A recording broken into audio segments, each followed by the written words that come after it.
How's it going, everybody? I'm Jake Clark, joined by head girls soccer coach Jim Kay here in the Coaches Show. And Coach, we met briefly around the middle of the season. Now the season's wrapped up. And who was the best opponent you played all season now that we're in postseason time? So I think, going into our coaches tournament, I'd have to say Ocean City. I think that was the best in a sense that we never faced them before.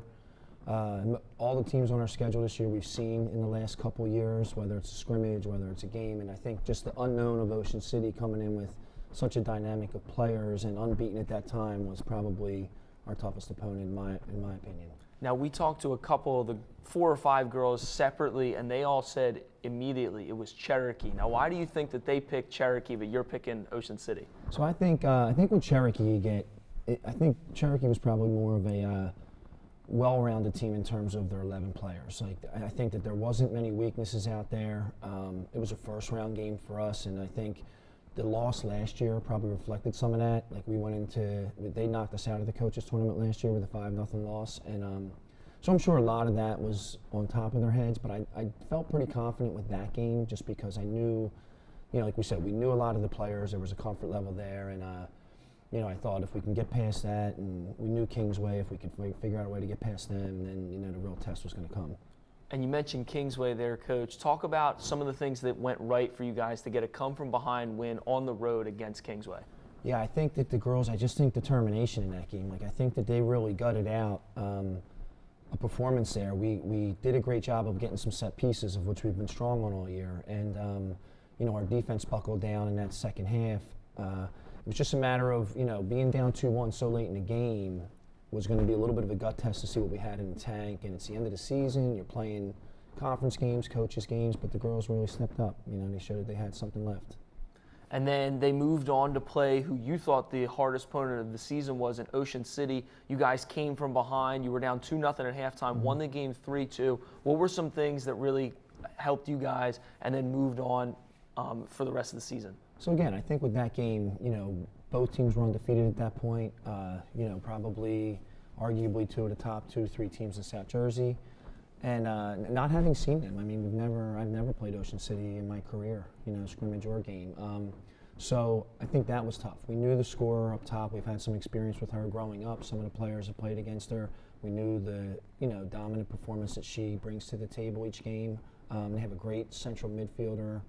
Their defense is strong. We knew they were physical. Every scouting report leading up to the game was really just you gotta compete with their pace and their physicality.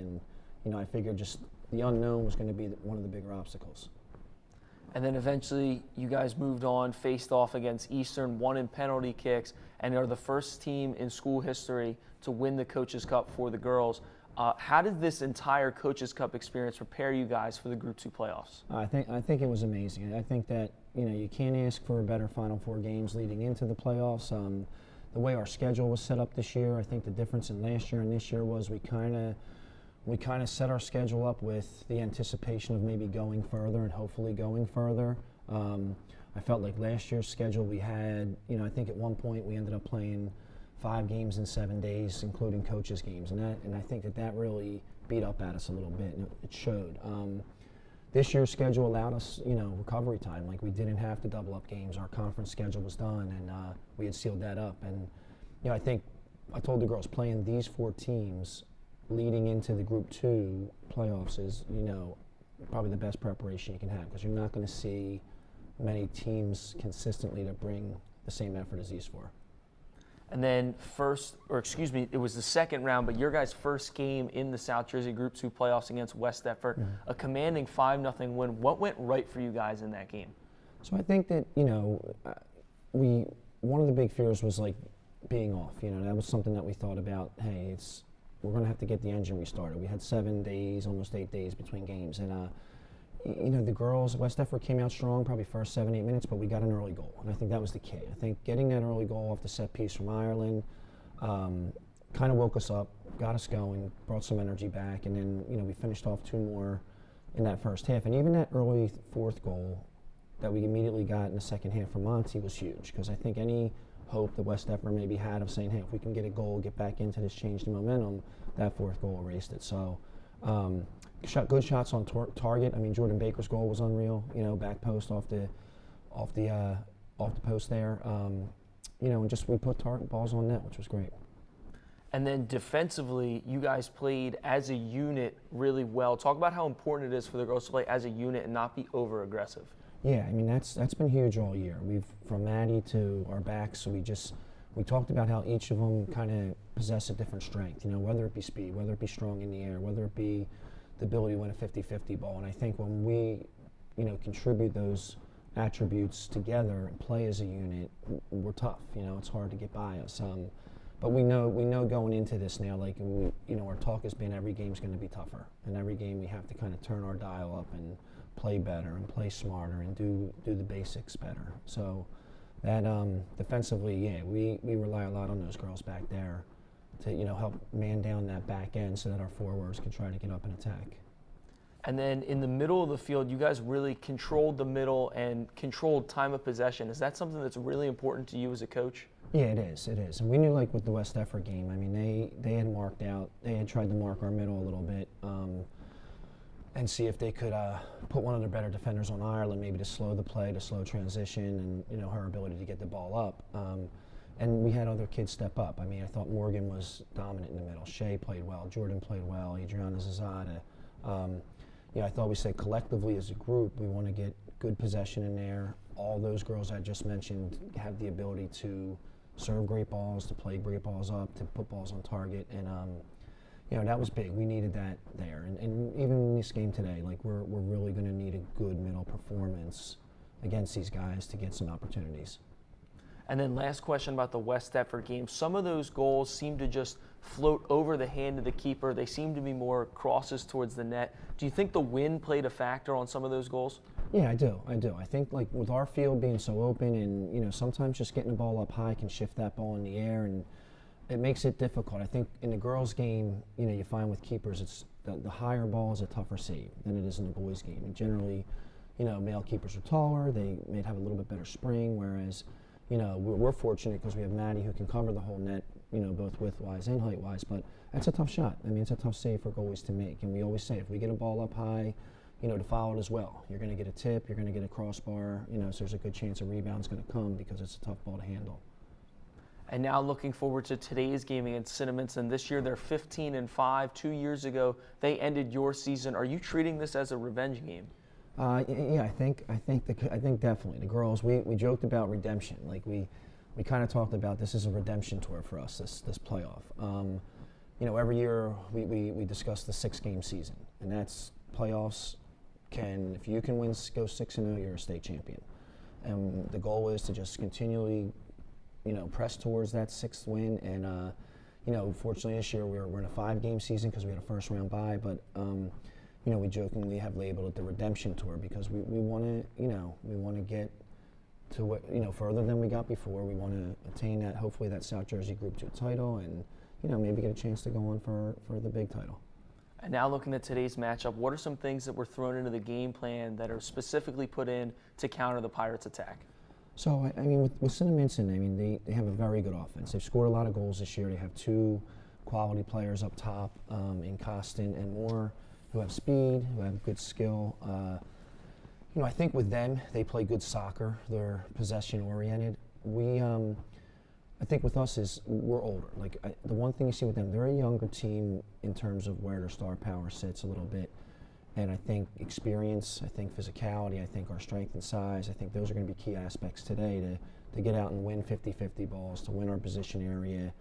I think we can match up well with their speed with Elise and Erin in the back and Cami, but we have to, we definitely have to do a good job controlling the game and controlling the ball. And you mentioned how high-powered that offense is. Talk about how much of an advantage it brings for you to have a goalkeeper like Maddie Sims. Oh, it's huge. And Maddie is just game by game getting more confident and getting stronger. I think, that coaches tournament probably benefited her, arguably the most because, the Eastern game, double-digit saves and getting some penalty kick experience. And I just think you see it. I see it in her practice habits right now. I see it in the game. She feels confident. Like I said, she covers the net. She's not an easy target in there, but that's big. And we need Maddie to be a general back there, to be someone that can help us out and keep that ball, in front of that goal line. And then last question for you today, Coach. Last time we had you here on the set, you talked about how important it is to have not one, not two, but three really capable goal scorers in Ireland Kay, Montgomery Dram, and Tony Trillo. Which one of those three is going to have to really break out today for you guys to advance to the championship? Yeah, I mean, it's, I'll take a goal from each of them, hopefully, but I think that, in this game, I almost want to say it's Tony's turn to come out and get something.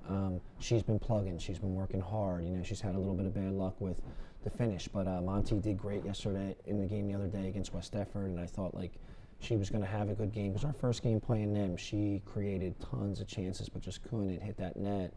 And I knew in her head she wanted a little bit of a payback in that sense. But I think it's going to be important to set pieces. Last game against West Deptford, I think one of the few games where we didn't get multiple set piece goals, or we kind of got our goals off of shots. But Elise, Morgan, Maddie, we on girls that get into the box on some of those set pieces. We'd love to see a complete contribution from them as well. So, we'll take them from all three though. So I'll take one from each.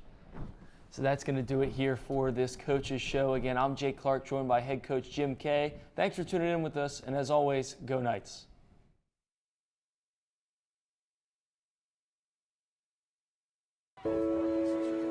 Two years ago, Sterling's season came to a crushing end with an overtime upset by Cinnaminson. Costin, the freshman, working against Berkeley. Fugel right in the middle. Fugel, triple team, and scores the advance.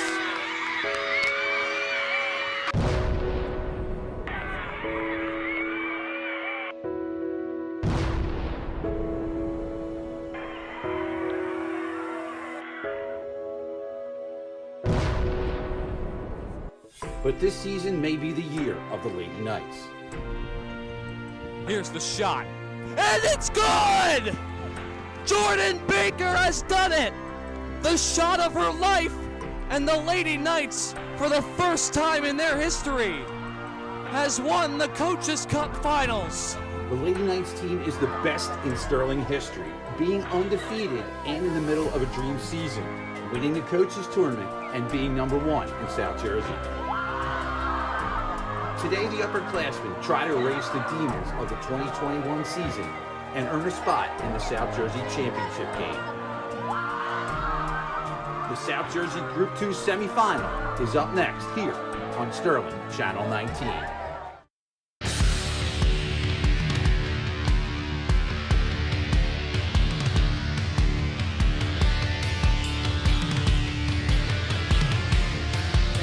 Graham gets a piece of it. Graham with the shot, and it is into the net, and we are tied at 2. Still playing far side, send it back. Just inside the box, left-footed shot, and a goal! Sterling has scored! That's Arlen Kay. Arlen Kay. And it finds the back of the net.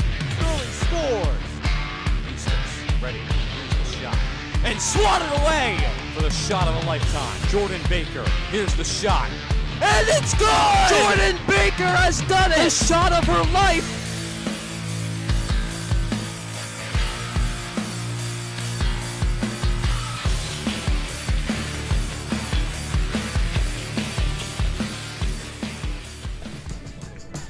The redemption tour continues here at the Castle. It's the #1 seed Sterling Lady Knights welcoming in the #4 seed Cinnaminson Pirates here on a chilly Thursday afternoon. Current weather conditions 51 degrees, winds blowing southwest at 6 miles per hour. Humidity at 75%. Today's forecast is mostly sunny. We'll take a look at the Colonial Liberty standings. Sterling leading the way at 16-0-3, followed by Haddonfield at 11-8-1. Then it's West Deptford 9-8-1, Haddon Heights at 7-9-1, Haddon Township at 8-9-2, and the Collingswood Panthers at 7-10 at the very bottom. And look at the Burlington Liberty standings. Cinnaminson leading the way at 15-5, followed by Delran at 12-7, Holy Cross at 9-8-1, Northern Burlington County at 12-7. And then at the very bottom is Burlington Township at 1-13-1. And you take a look at the bracket here. Look at the semifinal round. It's the #1 seed Sterling going up against the #4 seed Cinnaminson. And at the bottom as well today, it's the #3 seed Delran taking on the #2 seed Seneca for a chance to go to the final round here in the South Jersey Group 2 Championship. Series notes since 2010, Cinnaminson leading the series 2-0. Sterling outscoring opponents 66-16. Cinnaminson 65-28. Cinnaminson has won both meetings in the series. Sterling has never beaten Cinnaminson. Cinnaminson eliminated Sterling back in 2021, just 2 years ago. And if Sterling wins, they will host the South Jersey Championship game next Monday. We'll look at the 2023 stat leaders. Ireland K leads the way, 41 points, 14 goals, 13 assists. Tony Troilo, 40 points, 16 goals, 8 assists. Montgomery Dram, 39 points, 16 goals, 7 assists. Then Shea Wiley, Elise Simpson, and Adriana Cesaro rounding out the stats leaders. We take a look at the Cinnaminson Pirates stat leaders. It's Shiloh Moore, 52 points, 24 goals, 4 assists. Bailey Costin, 49 points, 18 goals, 13 assists, and then it's Barbic, Fagan, and Nelson rounding out the Cinnaminson stats leaders. And it is a chilly Thursday afternoon. We are ready for the semifinal round. I'm Brian McLaren, joined by Dan Leake and Jake Clark. Guys, how are we feeling about this game today? Yeah, Brian, I think chilly is an understatement. It's very, very cold out today, and I think the wind is going to play a major factor. It feels a lot colder because this past weekend it was up in the 80s, which was rare for the end of October. Now the beginning of November, it's back down to earth and normal temperature, and I do think that that might play a factor here with the girls today in this contest.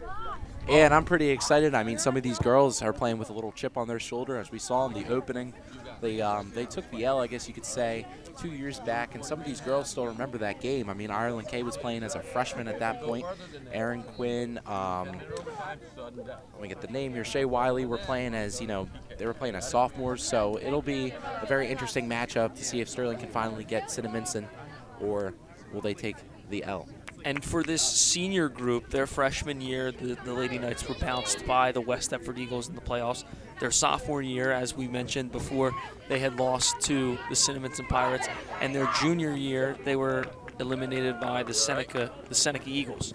So, as we're here on the camera, I'm Jake Clark. This is Dan Leake, and next to me, and Brian McLernan, all the way over on the other side. But they were calling it the Revenge Tour because it lines up that they could play all three of those teams to win a Group 2 title, which would be a big moment for the senior class and these girls. And not only just for the senior class, but the program in general. It shows that, as much as you get knocked down, as much as you're going to get kicked, you're going to get back up and you're going to keep going. And these senior girls, if they can pull out that's how you keep going. That's how you persevere. Sterling looking to continue history for this playoff run. They've never beaten Cinnaminson in the 2 times they've played. Cinnaminson beat them 1-0 back in 2012 and then won 3-2 in overtime just 2 years ago in 2021. You take a look at the goalkeeper for the Lady Knights. It is Maddie Sims once again, 138 saves and 19 goals played.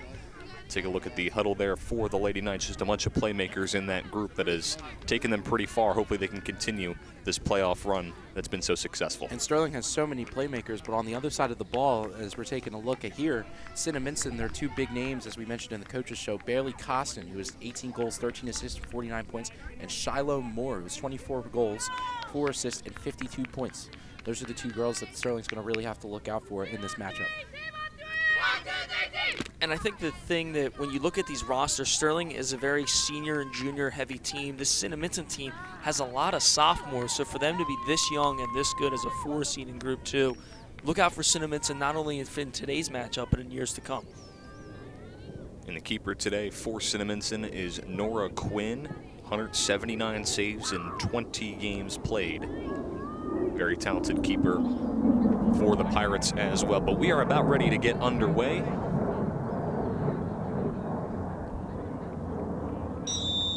And here we go. The semifinal round of the South Jersey Group 2 playoffs is underway. We'll see who will take on either Delran or Seneca in the championship. And that long shot misses wide to the right, too strong as well. Cinnaminson got some pressure on that Sterling backline pretty quickly, which is pretty rare to see, when especially coming into the home field. And even though that shot wasn't much, it's still impressive that they got back so quickly.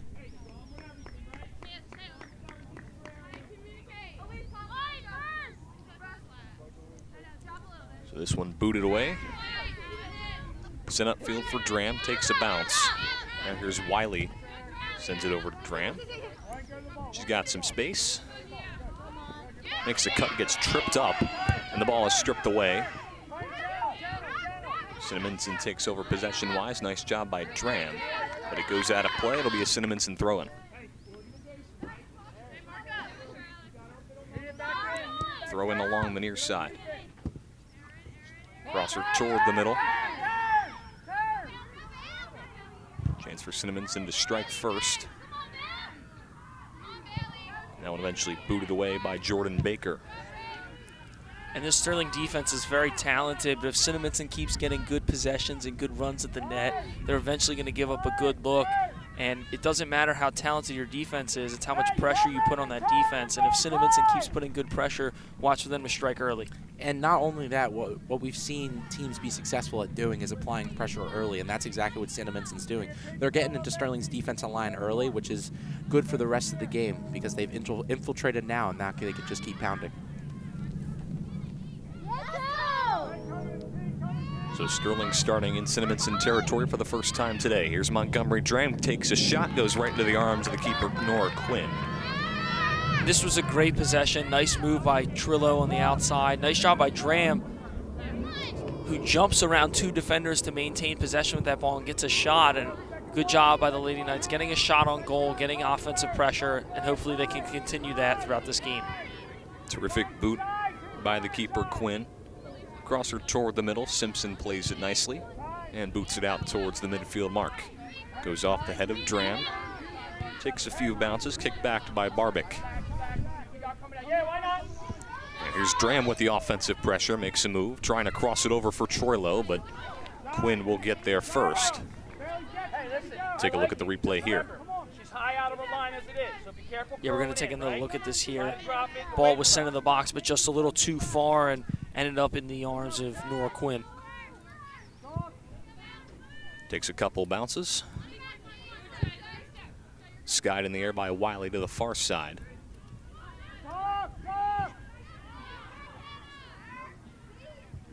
Cut off by Quinn. Sends it upfield for Troilo. Takes a few bounces, and we'll get our first whistle of the game. A super impressive play there from Erin Quinn as we're going to get another look here. Normally she's going to play back as the center back, but that was a really nice play to come up and make the right defensive decision. First whistle, 3.5 minutes in. Here's Wiley with it. Passes it back to Simpson, who's got space. Feels the defender on her. Nice job by Moore to get there. That one crossed over. Now here's Dram, who stops it, sent up for Simpson. Plays it off her head. Just trying to send it up for Wiley. Nothing there, and that one skied out of play. Almost hits visions by Jules over there. Yeah, that was a great job by Moore defensively, as you mentioned, Brian. Super aggressive, not letting Elise Simpson just casually take the ball upfield, applied pressure, and made Elise Simpson make a decision. Throw in for Wiley. Toward the corner. Dram will try and cross it, but nothing there for her. There's Montgomery Dram, the sophomore midfielder and forward, depending on the game, has 16 goals, 7 assists, and 39 points. She had a really impactful season in her freshman year, but it's been even better this sophomore year as well. And a really impactful game against West Deptford in round 2 of the playoffs with 2 goals in that second half that really took the momentum out of West Deptford's sails. A nice job to kind of ice the game by Montgomery Dram. And Montgomery Dram most dangerous when she's one-on-one with a defender. We've seen it many times here. I mean, she can just dice your defense and get right past you. So it's really important to contain her to the outside. Yeah, her ability to just cut and make defenders miss is really impressive, and it's such a weapon to have that Coach K utilizes very well offensively. So that one goes out of play. It'll be a Cinnaminson throw-in.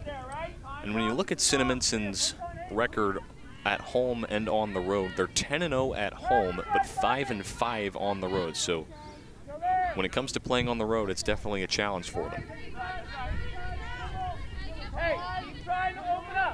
Some space here for the Pirates. Booted away, goes off the knee of Simpson. Pirates will corral it, sends it up for Costin. But Quinn able to get there defensively. Working against 2 Pirates. Nice job by Costin to get it out of trouble. Trying to send it up. And we'll get a whistle here as that one goes out of play. I think they're going to call that one offsides. I think she was just a little off past the defender. That was a really nice ball movement there by the Pirates to, advance, and Maddie Sims almost had to make a dangerous save. And these teams are really going back and forth, Dan. Obviously only about 6.5 minutes to go in this game. But we take a look, a huge crowd on hand, a lot of students coming out to watch this game, getting pulled out of fifth block. And a very important game for both sides. Again, Sterling has never beaten Cinnaminson. They've only faced each other twice, but Cinnaminson has won both times. That one's sent up. Downfield for Moore.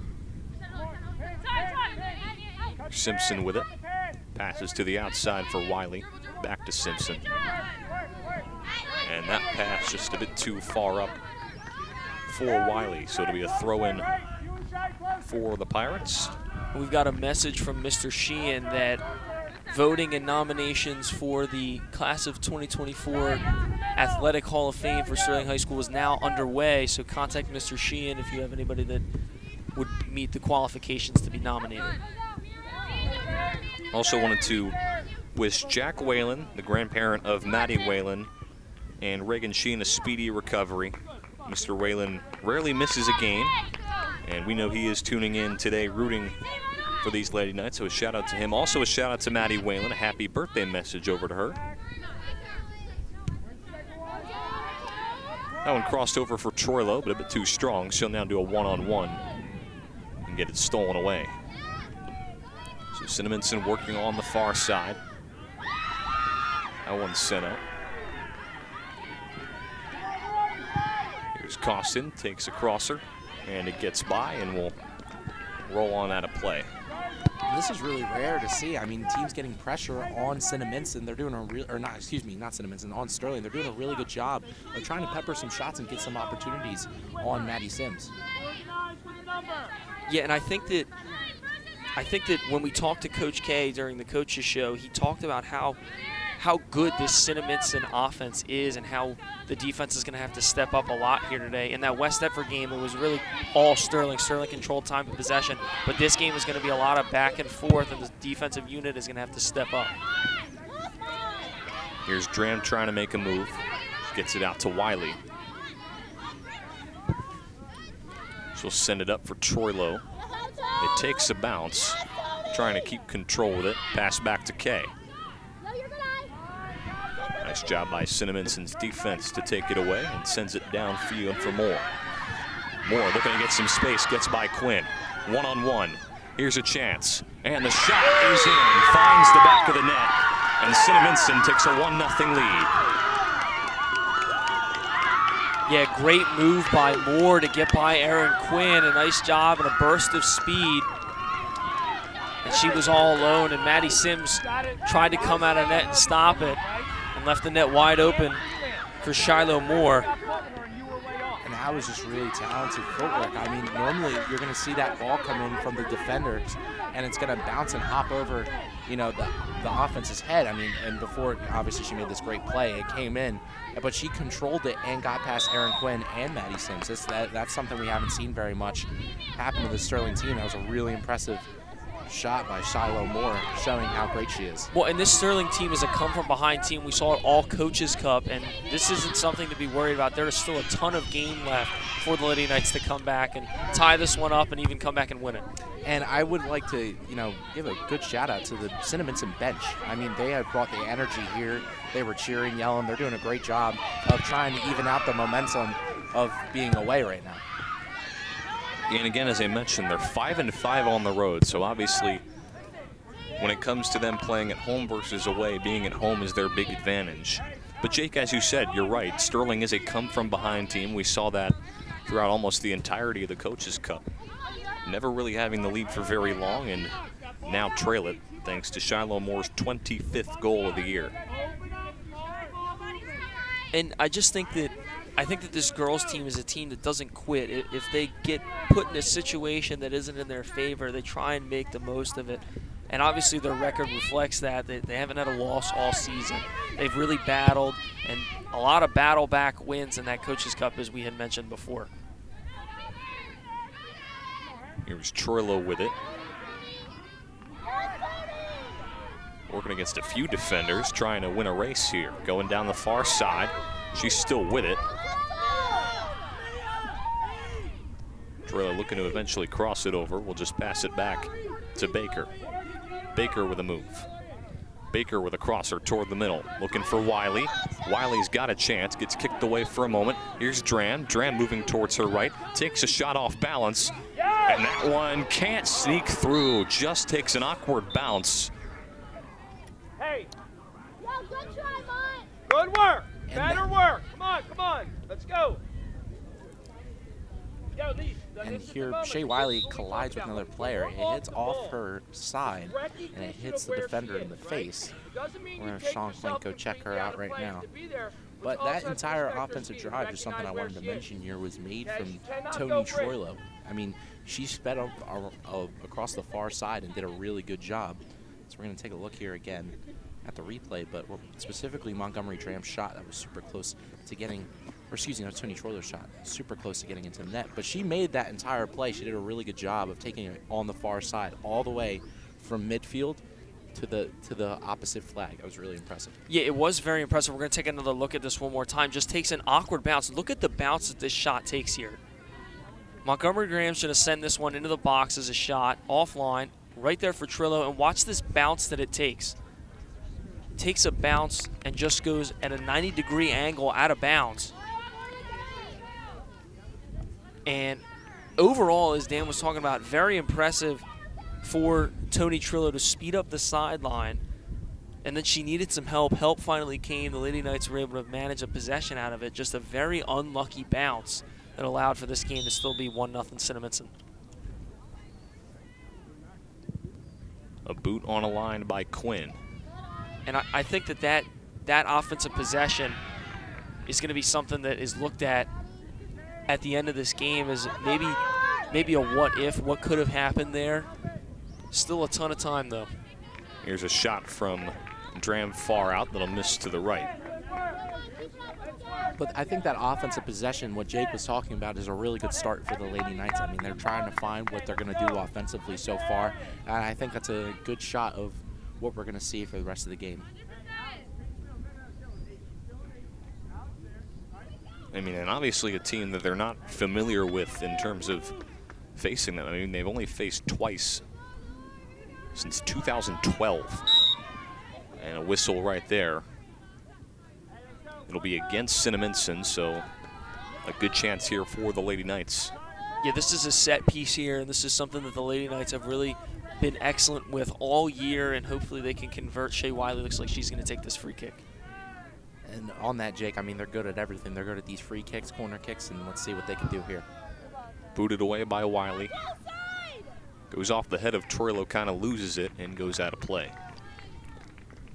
We're going to see this one. Wiley's going to send it into the box, and I think Trillo was just a little offline, hit it the opposite direction that she was looking for, and Tony Trillo might want that one back a little bit.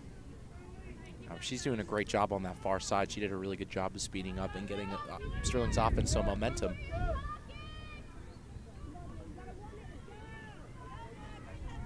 Yeah. Nice boot by Quinn. Again. Never. Takes a few bounces. Cross toward the middle of the field. Sent over to the far side by Whalen, but a bit too strong as Wiley won't be able to catch up to it. It'll be a throw in here for the Pirates. Anderson throws it in toward the middle. She was looking for Costin, but a nice job of cutting it off. Sends it up. It goes off the foot of Dram.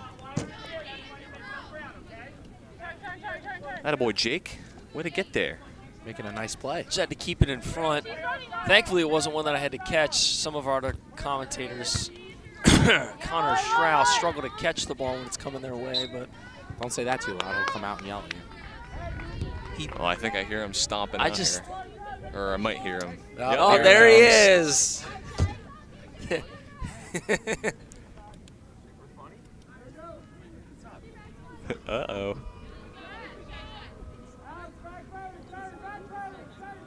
Here's Wiley. Nice boot. Strong for Troilo. She can't get there. And that shot blocked. But here it comes, these corner kicks for Sterling. And I'm going to date back to an earlier game, their game against Kingsway. This is how they won the game. This is how they got themselves back into it and tied it up. So let's just see what they could do with this one here. And let's see how Cinnaminson tries to defend. Well, and Cinnaminson has defended the 2 free kicks very well to this point. Let's see how, as you mentioned, Dan, how they do against the corner. Okay, with a line drive. And that one just way too strong, goes out of play. And that was something that they were struggling with in their last game when they took on West Deptford. Yeah, and except for going to a kind of a lob into the big crowd of people, they're kind of going for more of a line drive. And I think Cinnaminson did a really good job of stepping in front and making sure that the Sterling offense couldn't make a play out of that. Yeah, just not enough loft on that shot there, Dan, as you mentioned. The ball was sort of hit on a line drive and just sort of stayed at a low angle and didn't really have a loft to give anybody a chance to head one into the net. And Cinnaminson played it pretty well defensively. So that'll bounce out of play into the stands. It'll be a Lady Knights throw-in. Jordan Baker taking this one, sends it up for Troilo toward the corner, and it goes out of play once again. And the weather has not changed here. It is still breezy, it's still chilly. My fingers are getting a little cold here, so. You want my gloves? Nah, I'm okay, you got that. But it's still a little chilly, and I'm sure that's impacting both teams more than a lot of people think. I have to wait till she comes out. At that rule here. White, come on the field. So there's a substitution for Cinnaminson. You can follow us on Twitter at SterlingTV19 or X, which is actually what it's called. Find out whenever we go live, all highlights from all of our sporting and extracurricular events. Again, you can find all that and more when you follow us on Twitter or X at SterlingTV19. The sophomore Rihanna Evans coming in for Cinnaminson. Send it field down the far side.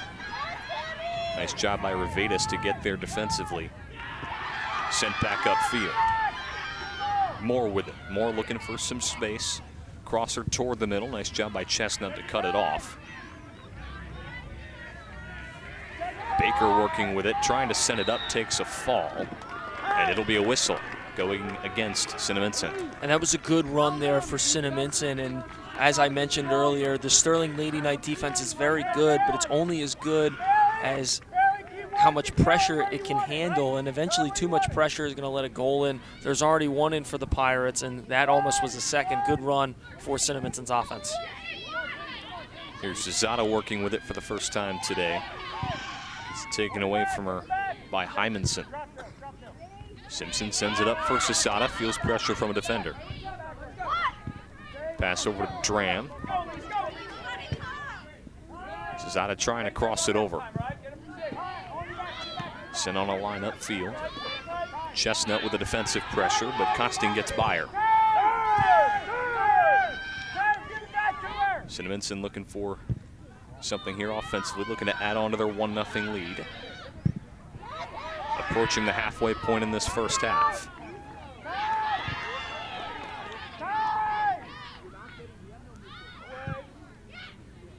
DiFilippo sends it up. Revedas sending it over to Troilo downfield along the far side.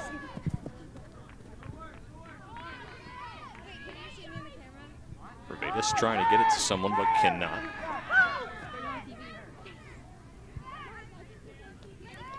There's Craney working with it. That one sent back upfield. Stays in play for DiFilippo and sent down over to Costin. Costin working against Quinn. Takes a fall, no call. Sent downfield for Troilo. Well played there on the defensive end by Aaron Quinn to take the ball away without committing a foul. Really impressive work. And you can hear the super fans. And that's the going to super be, fans aren't happy about that one, but pretty clear foul there. Yeah, that's going to be a whistle and a tough break for Sterling, but we'll see what they can do to take away this opportunity. The Sterling Superfans, I mean, we've seen them pop out before to a lot of these games, and they're a really good fan base to have. And that one sneaks in. No, it does not. Everyone on the sideline thought it was a goal. No! Aaron! Take a look at it right here. And the post saves it. Does it go behind the line? It hits both posts. See, wouldn't the drone be a nice little device that we could use right now? Yeah, unfortunately, we cannot use it during the playoffs. State playoff I know, games. I just We just got to make that clear. Goes off the post, and then Elise Simpson with another goal-saving stop, just like she had at Eastern, results in a corner that will be taken by Bailey Costin, who had the assist on the game-winning goal 2 years ago when Cinnaminson ended Sterling's season. One of the big moments of this first half. Trying to get a setup and a cross and a whistle. Well, she goes short. Well played by Trillo. And they got the whistle.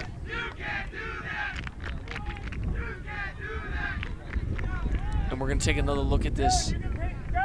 I mean, you can't make this up. Goes off the post. Elise Simpson in perfect position and hits it at just the right angle where it bounces off the pole and goes back out into play. We're going to need VAR for that one.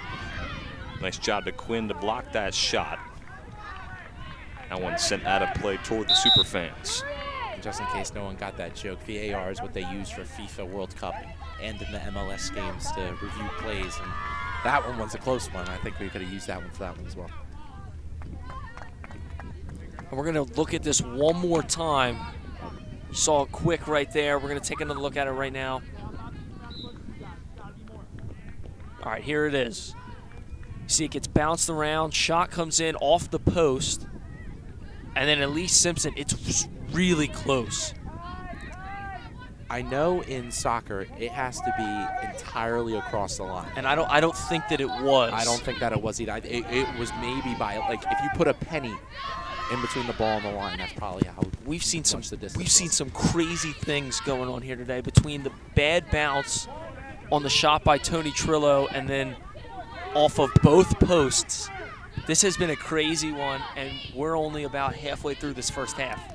And Jake, as you were saying earlier about that weird bounce from Trillo, that could also be a play that we look at later down the line that could be a deciding factor in this game. Oh, absolutely.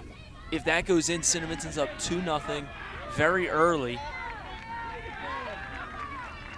And pretty much the momentum there goes all in Cinnaminson's favor. And I whatever supernatural force decided to deter Tony Trillo's shot came back and saved that one for the Lady Knights and balanced everything out.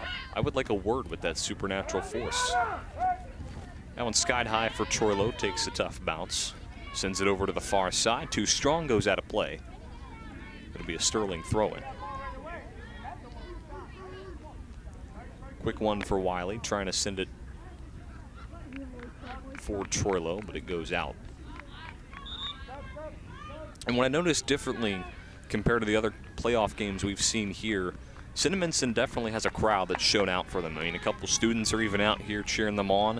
A couple chants going on that I've noticed on the far sideline. They're really trying to make this feel like it's a home game or if it's like a neutral site.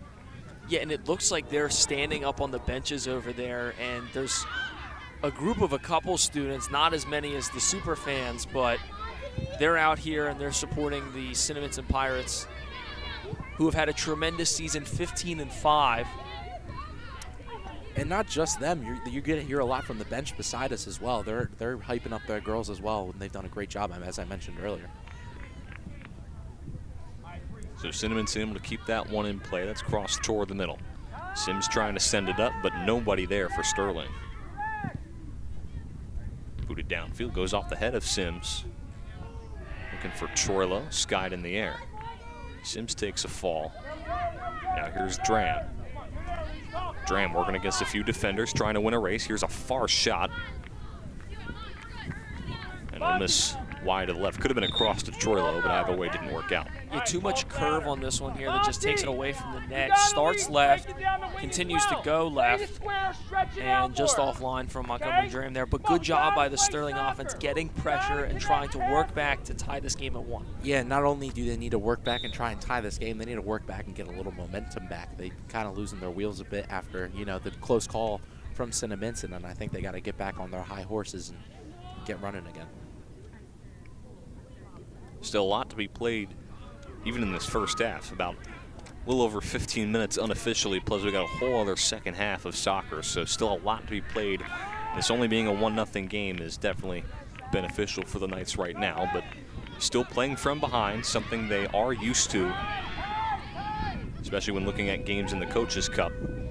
And I said something when I was broadcasting one game for the Coaches Cup, I think it was Kingsway, and I said having this experience in the Coaches Cup is going to help them come playoff time, and this is a good experience of it, or a good example of it, excuse me. And that experience in the Coaches Cup is helping them right now and trying to climb back into this game. Someone bouncing around. Yeah, and if you remember, Ocean City was the top seed of that Coaches Cup. They led Sterling 2-0 at the half. Sterling came back and won the game 3-2. So it's obviously this game, a 1-0 deficit is doable for the Lady Knights. And I don't know if you can hear it on the TV, but the wind is starting to pick back up and it's making it very chilly. Definitely going to impact some of the shots later on as well. And the wind is going to play a factor, played a factor in the West Deptford game. A couple of those goals kind of got wafted in and over the keeper because of the wind. So we'll have to see if it plays a factor here today. Another thing that I've been noticing, and we got a good example of that right there, is the refs are letting a lot slide. I mean, that was a big physical play that some refs would have called, but there they kind of let that one slide, letting the girls play a little bit in such a high-stake game. And the wind is blowing towards the side where Cinnaminson is trying to score, so Sterling will have to deal with that in the second half when they flip sides. And you can find us on Facebook. Check out what's going on. A lot of highlights here from girls soccer, and then some of the winter sports will be posted live right to Facebook. We also have Castle Connections, coaches shows, anything that gets posted on the channel, you can check it out on Facebook. Throw in here for the Pirates on the far side. Glad you're with us here on Channel 19 for this semifinal round of the South Jersey Group 2 playoffs. A 1-0 Cinnaminson lead, the number 4 seed, trying to upset the number 1 seed, Sterling Lady Knights, and give them their first loss of the year. Elise has 24, that's Elise. And the first loss would be a pretty big loss coming in the semifinal round of the Group 2 playoff. Obviously for Sterling, they've been perfect so far. Can they keep it perfect here? I think that they can, guys. Yeah, still a lot to be played, and they're a group that does not give up. They keep their foot on the gas. So we hear a whistle here. It looks to be against Cinnaminson.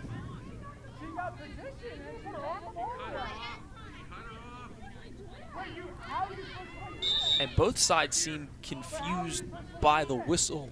I was a little bit too, honestly. And where the official is very far back. It's that bump that you saw right there is what he's calling. And it was a very delayed whistle because of where the ball is. You see where Elise Simpson is. It's where that bump occurred further back on the field. Booted away by Simpson. Beautiful looking one. That was a really nice boot from Elise Simpson. And that one skied in the air a bit too strong. Goes behind the net and out of play. And I said it. Excuse me, and I cut Brian off when I said it, but that was a really nice boot into the middle by Elise Simpson. She made a really, really nice boot. And it found the heads of some girls and landed on Morgan Sims' foot, but just couldn't get it in. Yeah, Sims just skied it over the net, and I think that Cinnaminson to this point has played these set pieces very well, but Sterling, that's been their strong point all season, so we'll have to see if they can get a little postseason magic.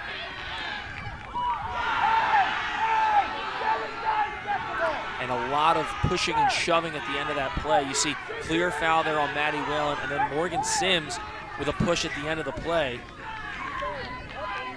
No cards awarded to either team, but could have been a card on Morgan Sims for some unnecessary extracurricular activity. Yeah, I'm really surprised that one didn't get anything, any talk to or anything. I think it went unseen by the ref. No conversation or anything. I can't really say for sure if that was intentional. I doubt it would be, but not even a conversation by the ref or anything. They're just letting it go. The one from Whalen looked intentional, and it was called immediately, and that one made sense. And I don't know that if it was intentional for Sims or not. Definitely didn't look good, and the Cinnaminson coach was not happy about it. Yeah, what he was saying is that she extended her arms, which made it look more intentional. Here, we're going to get another look at it on the replay here from Mr. K. So you see the clear push from Maddie Whalen. Play is blown dead, and then Morgan Sims, I think it looked tangled up.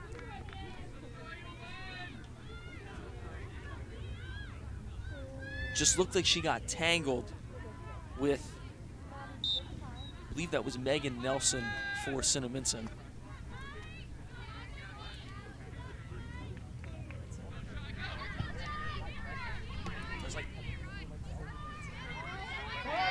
Chance here for Cinnaminson down in Sterling territory. Trying to get a shot inside the box. There's a shot, goes right into the arms of Sims. Good offensive possession for Cinnaminson, but Sterling's defense held their own. Maddie Sims made a nice save, and they get away with another one. And I think Cinnaminson's done a great job of applying pressure to the Sterling defense. Yeah, they really have, and I think that with the one goal early, it was a great play by Moore. There was nothing Maddie Sims could have done. But shout out to Maddie Sims, who has been phenomenal all season and has done a really good job of keeping the Lady Knights in games. She's keeping them here in this one against the Pirates. Even when under pressure, and it's pushing down on her, she comes back and does really well.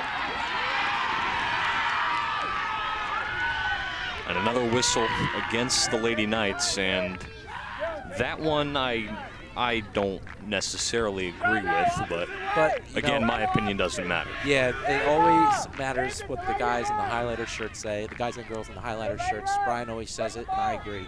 And we don't really get to say much when they had their own vantage point. Yeah, their opinion is the only one that matters. I'm not sure.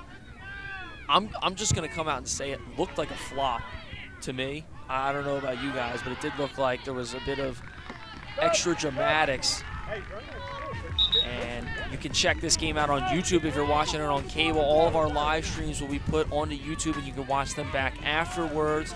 Take a look at some of the coaches' shows, Castle Connections with Mr. Claiborne, and much, much more. It's all on YouTube.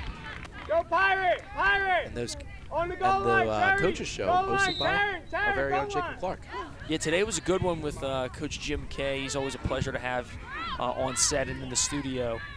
It was definitely good. He was my brother. Fun fact, he was my brother Jeremy's youth soccer coach for a number of years. I'm sure a lot of people can say that about their siblings or even themselves. He's very active with the youth soccer that had come through until he became the head coach here at Sterling. Yeah, he's a very active member of the community. He does a great job with the girls' soccer team, and it's a pleasure to have him here at Sterling. Sent up for Baker. Baker with some space along the sideline. Crosser toward the middle. Couldn't find anyone for the Knights. Baker trying to, will she keep it in? She'll let it go out.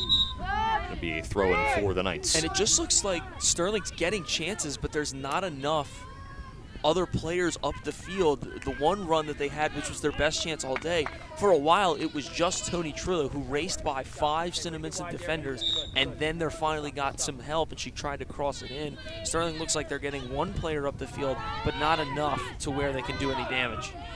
Here's Ireland Kay with it.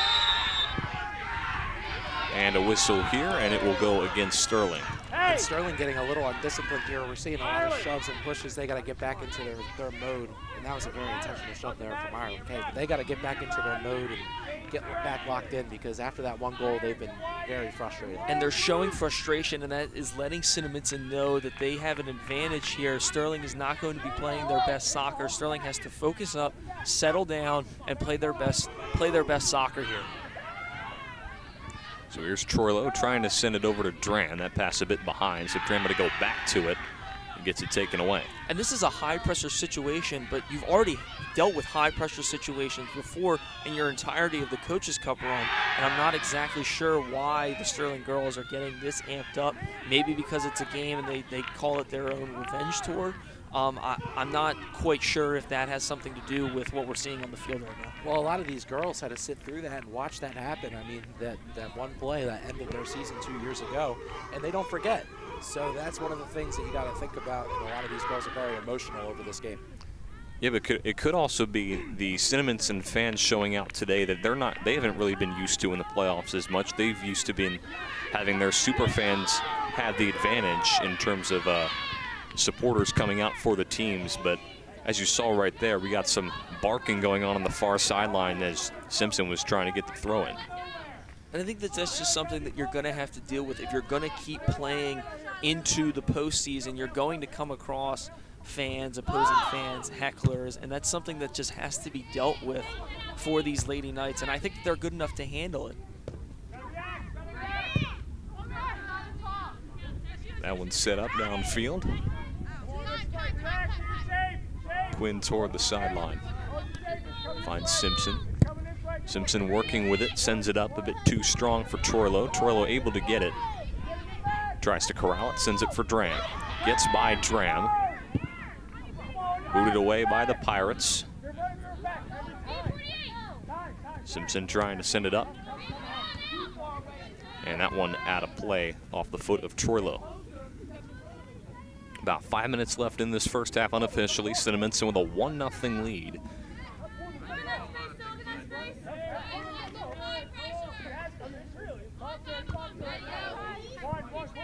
Goes off the head there of Simpson.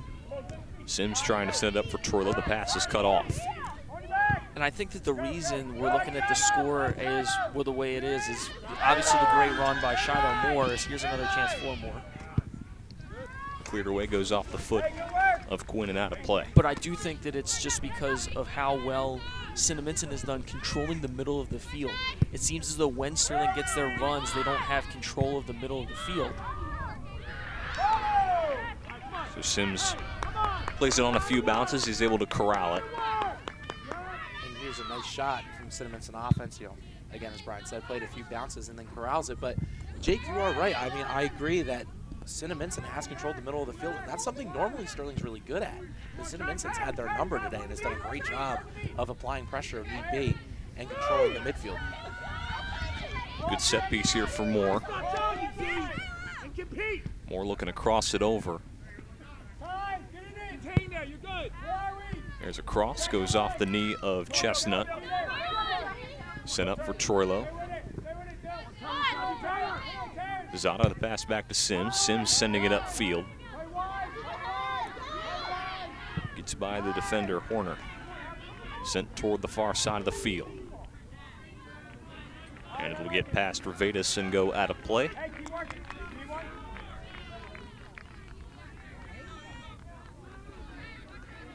Cami Revatus with the throw-in on the far side. Finds the chest of Wiley. Back to Revatus. Off the foot there of Troilo. There's approximately 3 minutes left to play in this first half.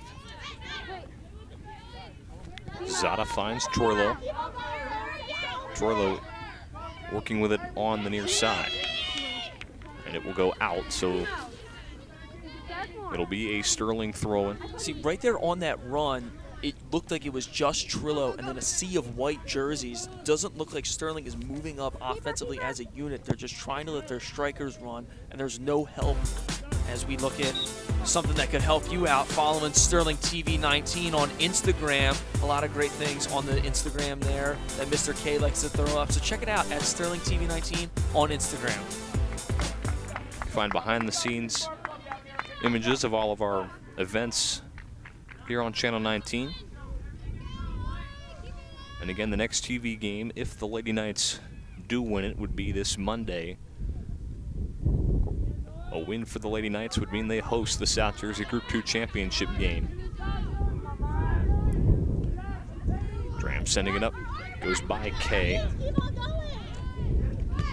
Goes off the knee of Simpson, now sent upfield.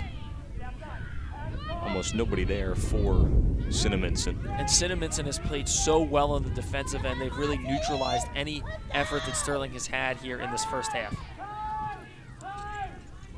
And one of the really good things that Cinnaminson has done, they've done a great job of neutralizing Montgomery Dram. She's so dangerous when she's one-on-one, but when you put a big swarm on her, it's harder for her to work and harder for her to operate and score on your team. Quick throw in for the Pirates. Crossover toward the middle. And a collision there, no call. Dram was not a fan of the no call there. Cross toward the middle. Revedas will play it. And this is not the kind of game that you want to get into if you're the Lady Knights. Just pleading and begging the official for calls or no calls is something that the Lady Knights shouldn't really be focused on. They should be focused on moving the ball up the field and finding the back of the net. At halftime, we'll have the Q&A game that we did with all these Lady Knights. And you'll be able to see that at halftime. Halftime just about a minute away, a little less than a minute unofficially. Sims will take her time before she boots it away. Or she'll just roll it over to Simpson. Simpson feeling pressure, just boots it downfield. And there's been a lot of positives for both teams here, but Sterling just has to improve on, again, Jake said it a few times, just moving up the field as a unit and more or less just one person, because that's not going to get them goals as we've seen throughout this first half. And the keeper, Quinn, able to corral it there. Right there, that was a better opportunity. We're going to look. They have somebody to cross to. Dram tries to cross to Trillo. It's just a little too far, but that's what you want, as now it is officially halftime. Cinnaminson leads it 1-0. So a 1-0 Cinnaminson Pirate lead as we go into the second half. Sterling looking to play from behind, just like they have throughout most of the Coaches' Cup. Second half action coming up right after this. We'll take a look at some of the Q&A games we played with these Lady Knights.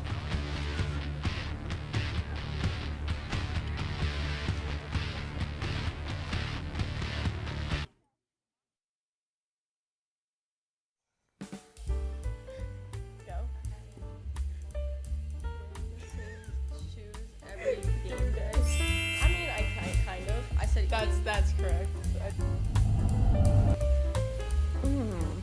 What on though? My left stutter. Wait.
Man, I really like talking to you. I want you to hit me as hard as you can. What? Hitting. Why? Because. Are you gonna hit me or not? No. Wrong answer. This is so stupid. That's more like it. I never said you could hit me.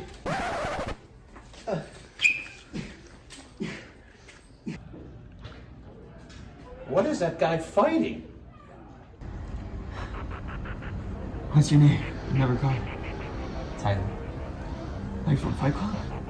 Shh. You're the first one.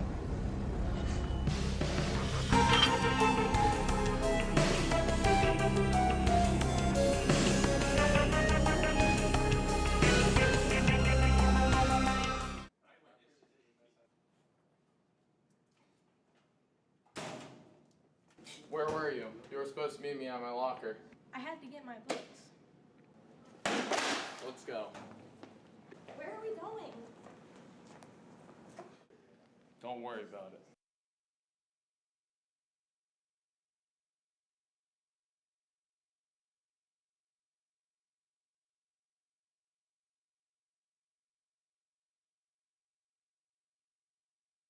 Sterling High offers TV and radio classes for electives. Sterling is also fortunate enough to have both TV and radio programs. In these programs, students will learn to design, direct, produce, and edit television and radio broadcasts. Students develop their public speaking, journalism, management, and technical skills by appearing on the Sterling Morning News on Channel 19 and on our radio station, WSHS. Students produce, edit, and deliver school programming, including athletic events, activity, productions, and community events.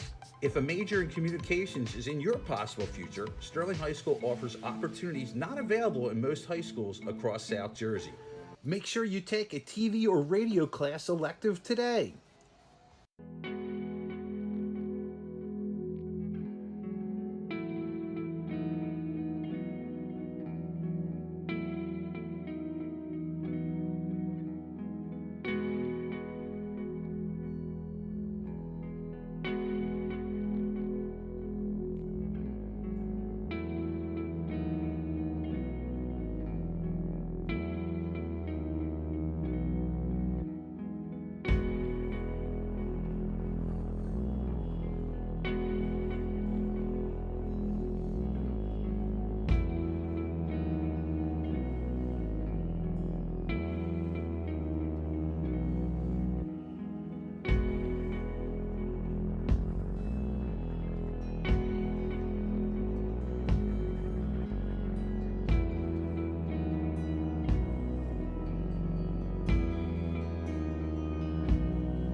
I guess one time isn't gonna kill me. It's totally safe. We do this all the time. There's no way these drugs are laced, right? Trust me, you're gonna be fine. I just need to forget everything. It'll be fun. A lethal dose of fentanyl is just 4 grains of sand and can hide in any drug. So no matter what you and your friends think, what you can't see will kill you. Don't die to get high. Fentanyl is fatal. Get the whole truth at CamdenCounty.com/fentanyl.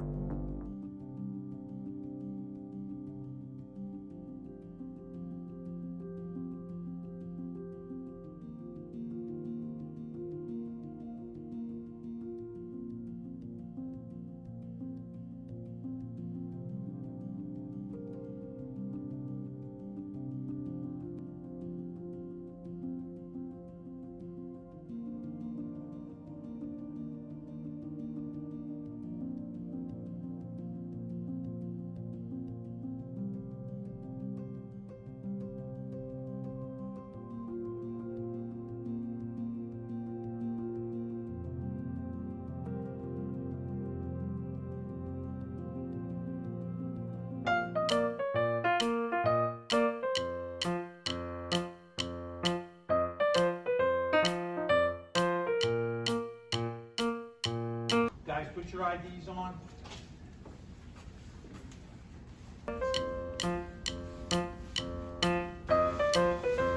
Brady, headphones. Gotta come out. No. Come on, man.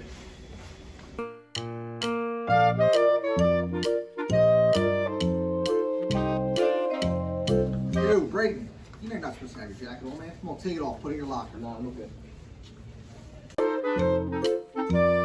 Stop.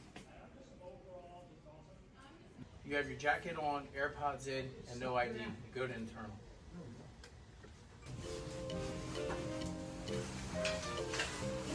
You too, huh? Yep.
Where's your ID?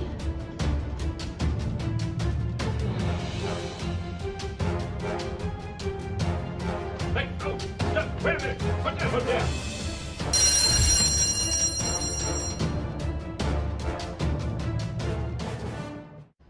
You're late. Put your hood down. Where's your ID? And you have your backpack on.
Hello, everybody. Welcome back to Sterling Channel 19. A 1-0 Cinnaminson Pirate lead as we go into the second half of the semifinal round here in the South Jersey Group 2 playoffs. And we're going to take a look at some of the big moments from this first half. And it's the goal by Shiloh Moore that's the deciding factor here in this one.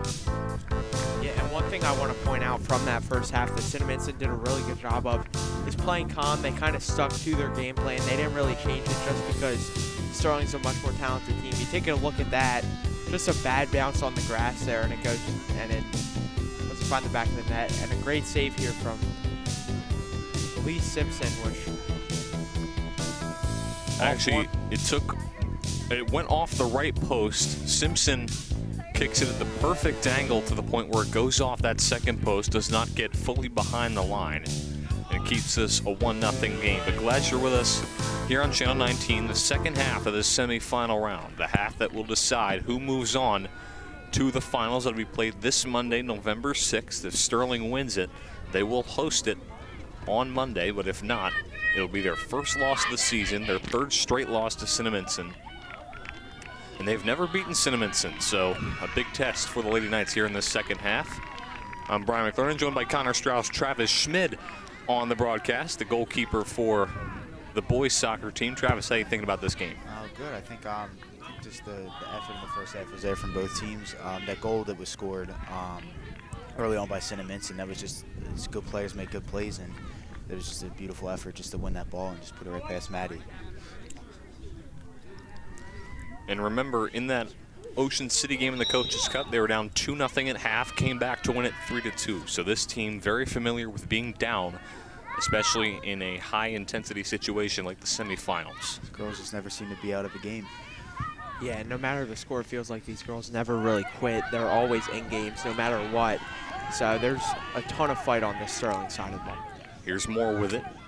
Down the field, trying to set it up. Nice job by Simpson to kick that one toward the far sideline and disrupt that offensive chance there for the Pirates. Quick throw in that goes over to Costin. And it goes out of play. Yeah, and one thing that I took from Cinnaminson's first half is they played really calm. They didn't play like Sterling was the higher seed. They played a very calm game, and it looked like Sterling was scrambling a little bit, where Cinnaminson kind of stayed back and they were more composed in their game. You could tell that they had some very good opportunities early in the game, as you see again here. I mean, our defense made some really big plays, starting with Elise Simpson. She had some big sweeps. You saw the one that she saved the goal, so hopefully they keep it up. So it'll be a whistle that will go against Cinnaminson as we take a look at the replay here. Not quite sure what the call was. And Cinnaminson, a very talented team. I mean, they have those playmakers, Shiloh Moore and Bailey Costin, those two downfield threats, but also Cinnaminson has not allowed a goal yet in these playoffs. They beat Barnegat 6-0 in the first round, won against Manchester Township 1-0 in the quarterfinal round, and now entering this game with a 1-0 lead. Here's a chance for the Lady Knights, and that one's scooped up by Quinn. You gotta get back on 48. He's gonna pass right to Monty for a tap-in. All right, get the ball. Keep hustling, coach. Keep hustling. Good work, For Cinnaminson, they dominated their first two games, so this is their first real test of the playoffs. Yeah, our girls have definitely been tested so far this season. Just they've had a pretty tough schedule, not including the Coaches Cup, so it's never out of a game. Trying to corral it is Cinnaminson. They send it upfield. Quinn is there, does face immediate pressure, but boots it out of play, heading toward the Sterling sideline. Throw in here for Fagan, the sophomore. Finds Moore. Moore working with it, moves toward the middle of the field, now sending it downfield. And the keeper, Sims, will scoop it up pretty easily. That one booted away out toward the midfield mark. Takes a bounce, and here's Dram who's got it. Yeah, and for a Sterling team that's been better in the second half all season, it's very important that they get that equalizer early in the second half, and they have a very dynamic, explosive offense. 66 goals this year, so they can get a goal at any point in the game. And curious to see how Sterling comes out of that first half, because they were playing like a very undisciplined team, begging for fouls and getting a little pushy, shovey. So we'll see how their discipline has changed, or if it stays the same in this second half. Hopefully they just focus on sending the ball upfield, getting multiple playmakers down instead of just using one, such as Troilo during that one shot that took a weird bounce. Yeah, they have a lot of goal scorers and a lot of girls that can get up and start something. Even Elise Simpson scores a lot of goals coming up from the defense, so hopefully one of them can get involved and put something in the back of the net here for us. And hopefully the corner kicks are something they can clean up a little bit. They've been mostly good with that all season, but in their 5-0 win against West Deptford, that was something that they really struggled with. And here today, even though they haven't had many opportunities to do so, the corner kicks have still been a little bit of an issue. That one goes out of play. Looked to be off the foot of Costin. Will be a Sterling throw-in for Revatus. Goes off the chest of Fagan and will be sent out of play. It'll be Baker with the throw-in on the near side. Baker sends it, and it will immediately go out of play. So it'll go right back the other way.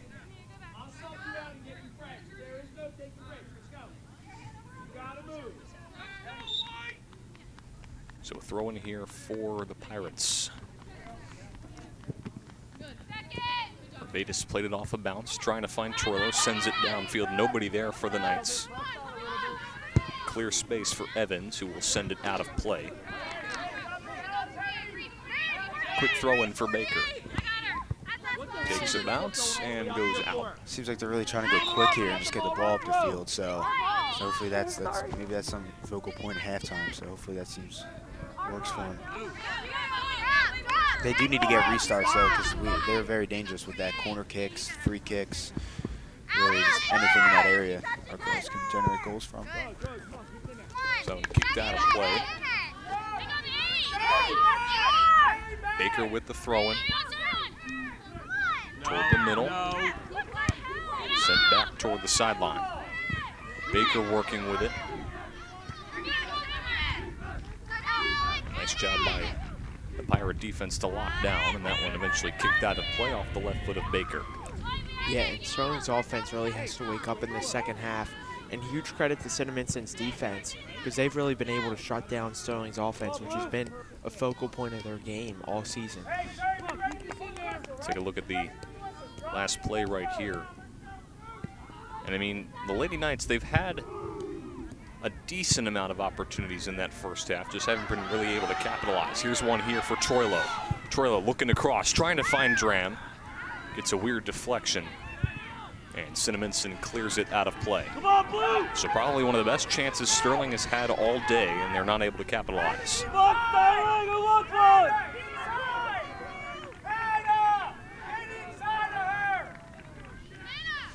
That's what we need, chances like that. Eventually something will come from it. Throw in for Wiley. Goes off the head of DiFilippo. And it will go out of play. And now Sterling has a chance here with their corner kick. It'll be Ireland K taking the kick. I believe they've had just one opportunity at that today. It's a line drive kick that did not get enough on it. K with an arcing boot. Trying to bounces around and cleared away by the Pirates. Great job defending that corner kick. Something that's been a strength for the Knights. And it goes out of play. It'll be a throw in for the Pirates. A quick one on the far side. Trying to send it downfield for Craney. And eventually sent toward the Cinnaminson fans. And they're making noise on that sideline. We need our super fans to get loud here. Yeah, the Cinnaminson fans, I feel like every time that we play Cinnaminson, no matter what sport it is, they pop out. They have a really good supporter section. Yeah, again, Sterling, when hosting a lot of playoff games here at home, haven't really been used to that, especially this year. I mean, they only did host one, and that was against West Deptford, but Sterling had the momentum for the whole time. Now here against Cinnaminson, it's pretty much been Cinnaminson all day. Let's see if Sterling can bounce back and get an equalizer here. Bailey Costin with some space, moves toward the midfield mark. Yeah, and Trav, obviously being a soccer player, how much does having the fans there to support help you guys out? Oh, it's awesome. I mean, I'm a goalie, so sometimes I'll get one big save a game that'll really get the fans into it. But just speaking from what I know from some of the players, just like your strikers and the people that are scoring goals, it really just adds fuel to the fire just for you to do better. Because when you score and you go up, they're gonna get loud and they're just want to get you. They just get you more involved because they have your back. So it always just makes you want to play better for them. So here's Wiley. Sends it by, gets by the defense. Troilo trying to get there. That one's sent out. It'll be a Cinnaminson throw-in on the near side.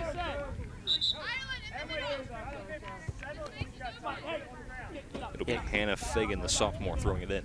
Yeah, and Troilo's gotten almost every ball when it's on Cinnaminson side. But there's really been no one for Sterling to meet her there and get her that crosser. It's been more Cinnaminson than Sterling in there. So. Cinnaminson here with possession. Approaching the 10-minute mark here into this second half, a 1-0 Pirates lead. sent out of play. It'll be Elise Simpson to throw it in. Again, Sterling has never beaten Cinnaminson. They've only played each other twice. Both 1-goal losses. They lost 1-0 in 2012. And just 2 years ago, were knocked out of the playoffs by Cinnaminson by a score of 3-2. And that game was decided in overtime. Sterling hoping for the redemption tour to continue as they look to host the championship game. Cinnaminson looking to have something to say about it.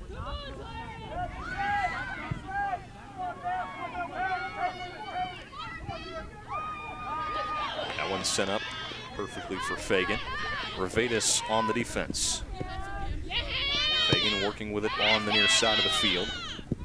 Looking to cross, but a nice job by Quinn to get there and cut it off.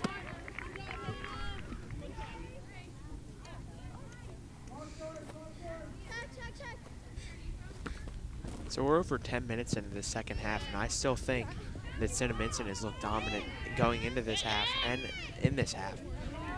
And it's weird because Sterling is usually much better in the second half. So if you're Sterling, you got to wake up right now.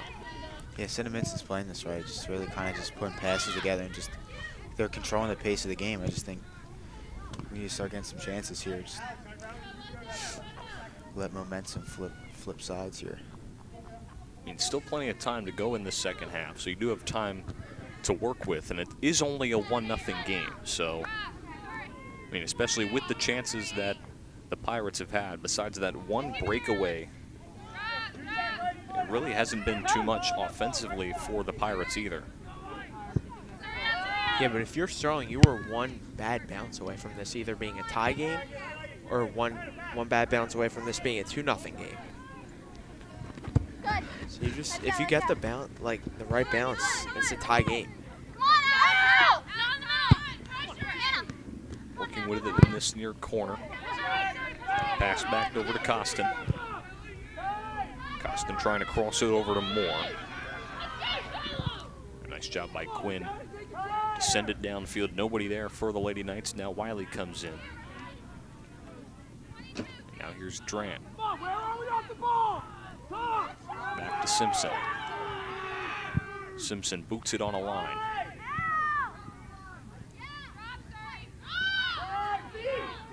And that one sent upfield. Quinn able to cut it off, able to find Simpson on the far side. Takes a couple bounces by Dram.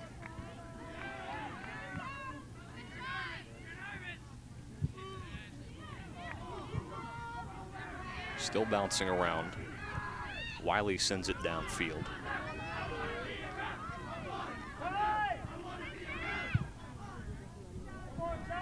Simpson working with it on the far side.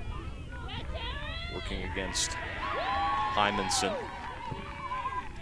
Yeah, and Sterling really has to get something going here to get the super fans back involved. The Cinnaminson fans are completely taking over the super fans right now. Sent downfield on the far side. Dram working against Evans. Dram makes a move. Dram with a crosser. Looking for Troilo. Takes a bounce. Cinnaminson trying to clear it away. They do for now. Sims finds Baker. Baker with immediate pressure. And Baker still has it. Finds Kay. Kay with a move. Kay with a shot. And it rolls into the keeper's arms. That's Nora Quinn. That was Sterling's first real chance so far this half, besides the corner kick. And again, Nora Quinn, a very talented keeper, 179 saves in 20 games played. So pretty impressive stat for her. Very impressive. So one goes out of play. There was a whistle. About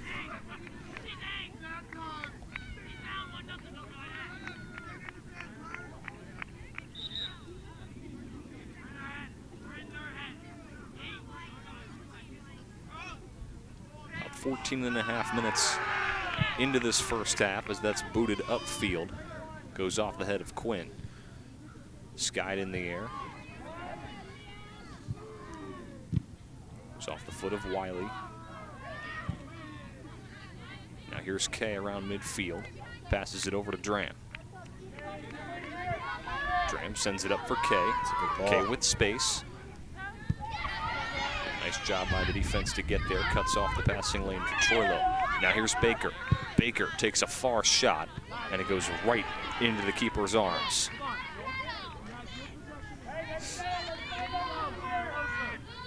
So Quinn will take her time. She'll boot this one away.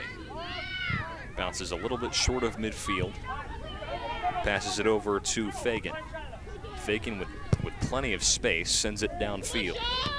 Goes off the head of Quinn. Quinn trying to settle it. And skied out of play.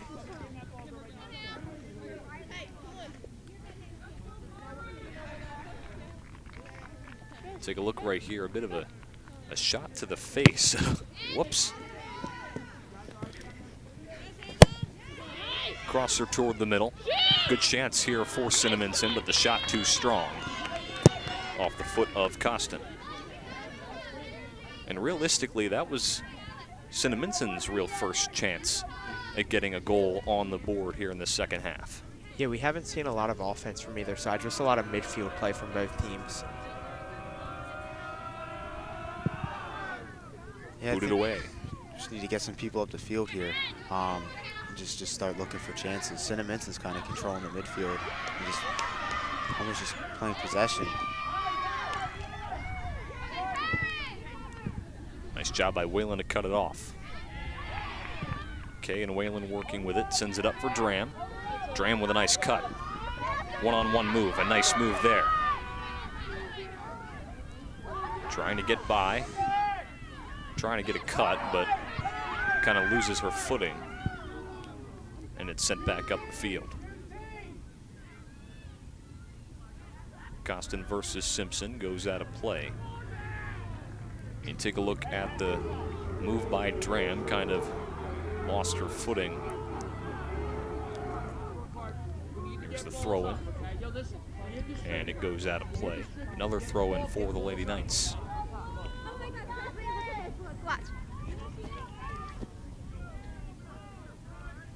Come on, Blue! Wiley with the throw-in. Just trying to get it to Dram. There's Wiley again. Takes a far crosser and goes right into the arms of Quinn. A lot of far shots for these Lady Knights in this second half. Something different we did not see in the first. Booted away by Quinn. Goes off the head of Sims. A hard hit right there.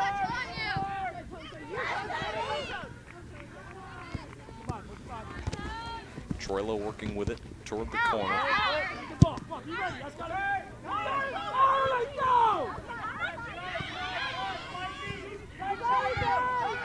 Sent toward the middle. Nice job by Whalen to cut it off. Here's Moore. Moore with space. Moore, a dangerous playmaker downfield.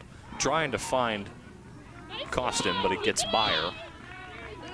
Kind of led her a bit too far, so Sterling catches a break there as Moore once again using her speed to cut through that Sterling defense. They're finding gaps, and that's what's been working for them. That's how they got their first goal. They found a gap, and she used her speed and just got right through. And just had what was the best chance of the game. Both Costin and Moore have been a problem for Sterling all day. They've both had a lot of speed, and they've been at every ball. And really, it's all about eliminating those playmakers. And so far, Cinnaminson has done a great job at eliminating some of the threats, especially Tony Troilo, who has pretty much gotten a lot of the offensive chances for the Lady Knights. But you can follow us on Twitter or X at SterlingTV19. Find out whenever we go live on YouTube and all of our extracurricular events going on at the Castle. Again, you can find all that and more when you follow us on Twitter or X at SterlingTV19. Costin trying to keep it in play, then is sent out. So it'll be a throw in here for the Cinnaminson Pirates. Barbic with the throw in. Goes off the foot of Quinn. Skied in the air. Costin playing it on a bounce. She skies it. Sterling just trying to clear it out of this offensive zone. Cross toward the middle. Large shot blocked by Quinn. Here's another chance, and that one blocked by Revedas. Nice job by Sims to clear that away. Finds a passing lane to Dram. Dram sends it upfield for Troilo. Here's Troilo. Troilo with space and switching fields toward the far side, and a collision there. And it will go a quick throw-in. Troilo working with it, gets it taken away, and it will be a Cinnaminson throw-in. Yeah, the official letting them play here, and if you're Sterling, you got to take advantage of the official letting you play. You got to play a little bit more physical. And for the most part, the officials have let them play. I mean, we've seen a couple strange calls that have not gone Sterling's way, but other than that, most of the time letting them play, and a big whistle there. It'll go against Cinnaminson, goes on. It was against Montgomery Dram. And this is where the ladies are dangerous here. Yeah, this is huge. This is a great place to have a set piece. And if you're Sterling, this is your best opportunity to equalize this game. Yeah, everyone needs to lock in here and just focus up. You can't have anyone take a play off, especially in this type of game here, because this can make or break it. Ireland K awaiting, looking to get the equalizer. Lady Knights have trailed 1-0. Can they capitalize? Quinn with a boot, hits the ground, scooped up by Quinn. The shot didn't even get airborne, rolled on the ground the whole way, and it was just way too easy for Quinn to scoop that one up.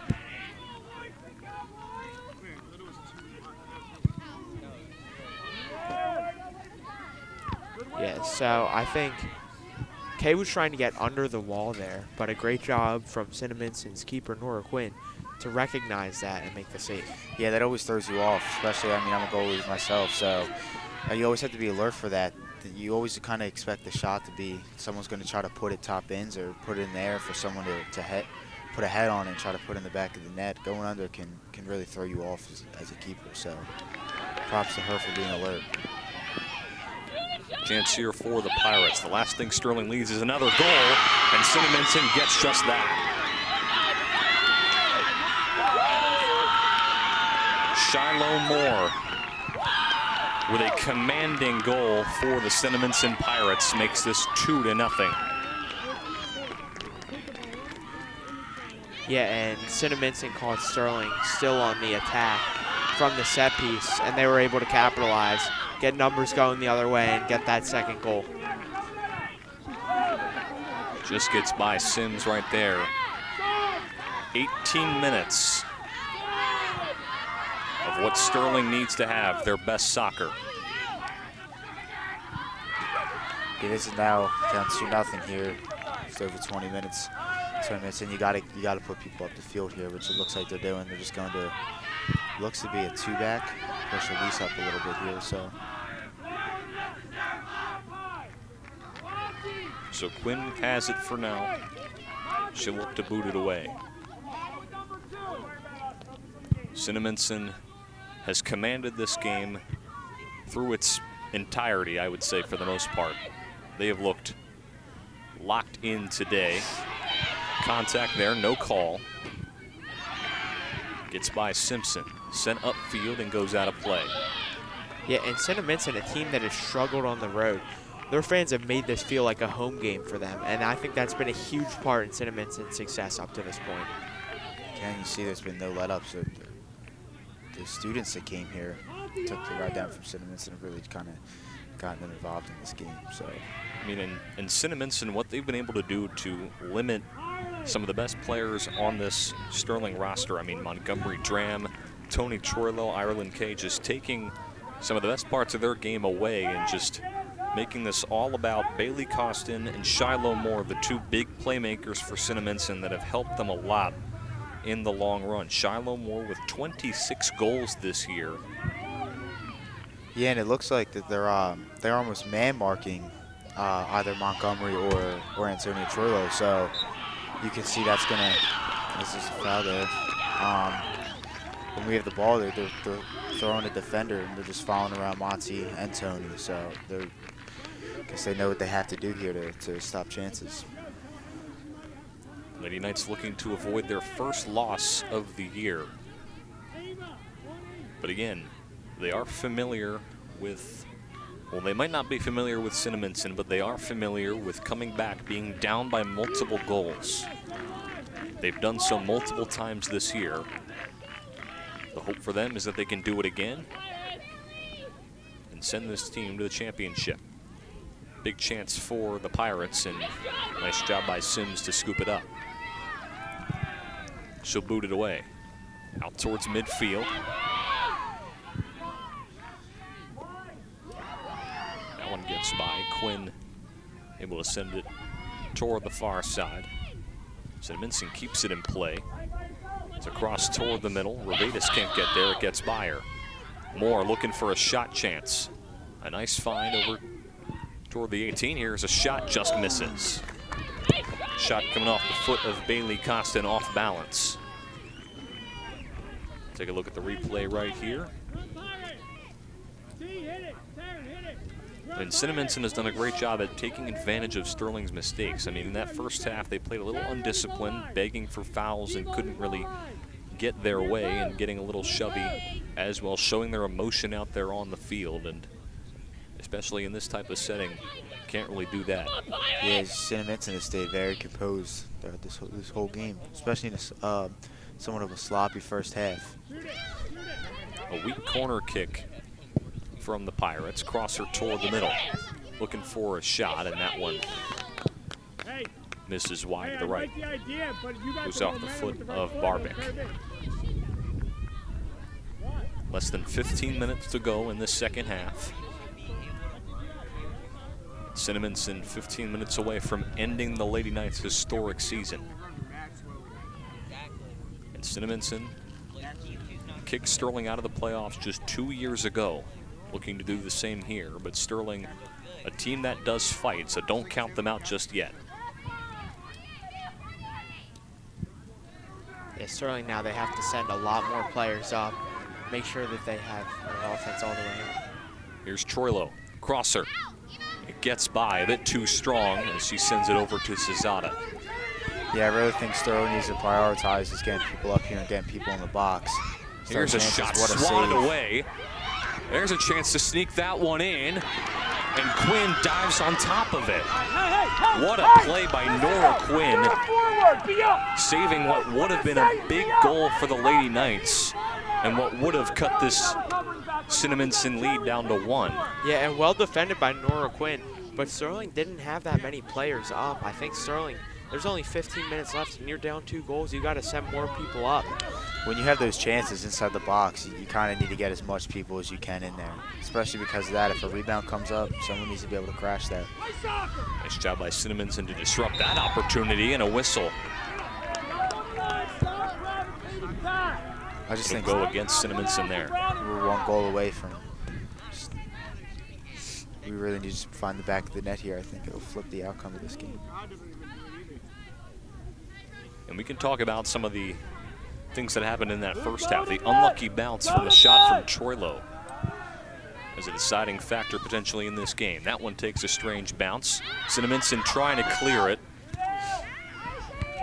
Sterling just juggling it around, and Quinn will corral it.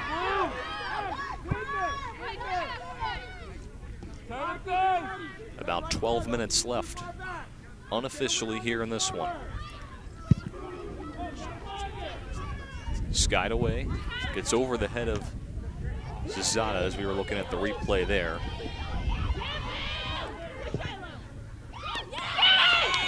Chance for more. And a nice job by Sims to get there, but we have an injured Lady Knight. That's Elise Simpson down. Take a look at it right here. It's a nice chance for Moore to get there, but a bit of a collision near the line.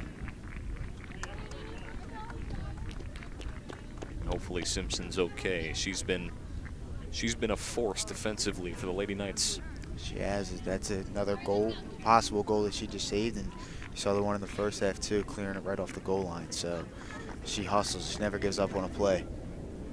And that could have been the icing on the cake for Cinnaminson right there if they would have scored that, putting this one out of reach for the most part. Yeah, if Elise takes that play off and kind of just leaves Maddie in that situation to make a save there, who knows what happens. One-on-one inside the 6 is one of the hardest things to save. So Cinnaminson working at it around midfield.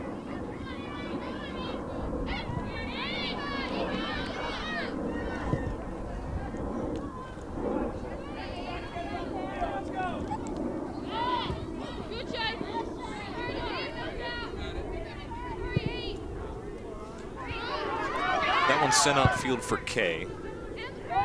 Sent back toward the middle of the field. Yeah, and as we reach the 30th minute, for Sterling, this could be the last 10 minutes of your season. You got to make sure that you're giving it your all right now. Barbados sends it up, trying to find Kay, and it'll be a handball against Cinnaminson. Sterling trying to move up tempo here.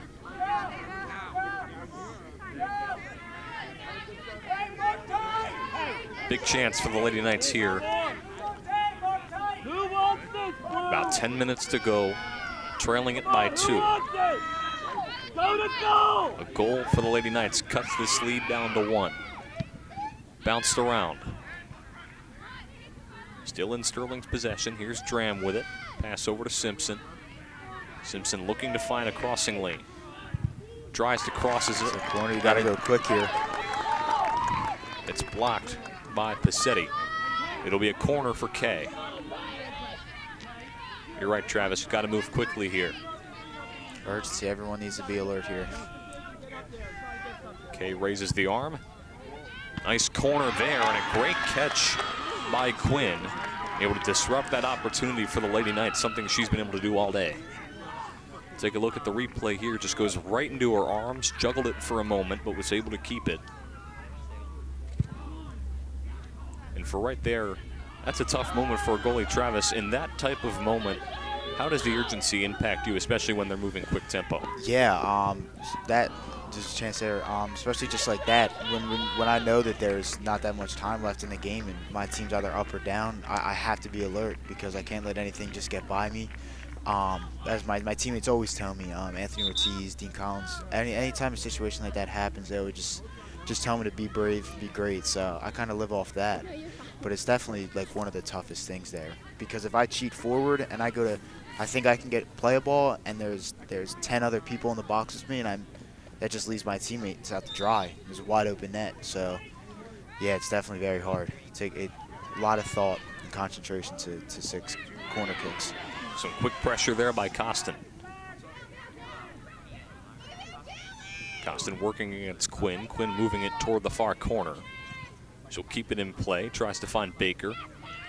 It's away from Baker for a second. A pass toward Moore. Here's a long shot, too strong. Goes over the top post. So needs to push bodies up here. Take a look at the replay there. Just a strong shot there. But before the game today, we were talking in Cinnaminson, a lot of young players, a lot of sophomores on their roster. Yeah, only 1 senior listed, and it's very impressive to see how a team like Cinnaminson, who's got so much young talent, can come and beat a veteran or play a veteran Sterling team like this, especially come playoff time. That's when that playoff experience is important, and Cinnaminson's done a really good job, and they have a great future ahead of them. That one skied in the air. Just about 7 minutes to go. Sterling still trailing this by 2. Cinnaminson has not allowed a goal in these playoffs. Currently outscoring the opponents 9-0.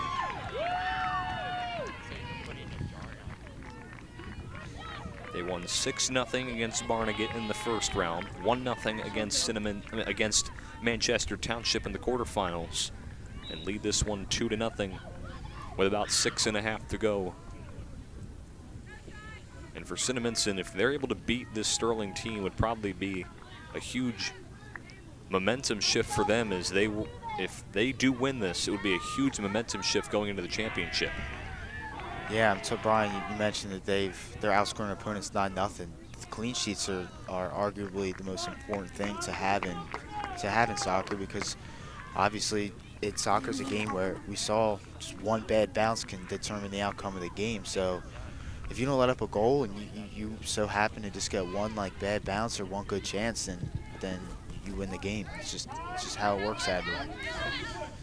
And you see, if that bad bounce doesn't happen and Sterling scores off of it, they're only down by 1. Here's a chance for Kay. Nice pass to Dram. Dram with some space. Dram with a shot, too strong. And Dram not happy with herself there. A big chance for the Lady Knights does not go their way. Take a look at the replay. Had a lot of space to work with, and that's just tough to see. Take one more look at it. You've nothing but the keeper right there. That one just a heartbreaker. It's been that kind of day for the Lady Knights. Sent downfield for Troilo, gets by her.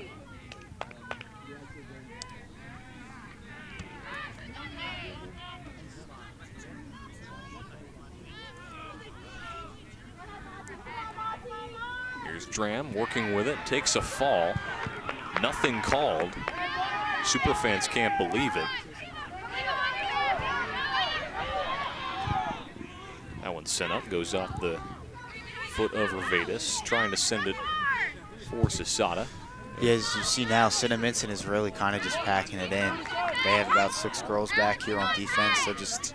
They have 1 girl across midfield, so you can see that they're just going to and at this point, defend. At this point, yeah, they're just trying to play keep away. You got a multi-goal lead, so why really even attempt to?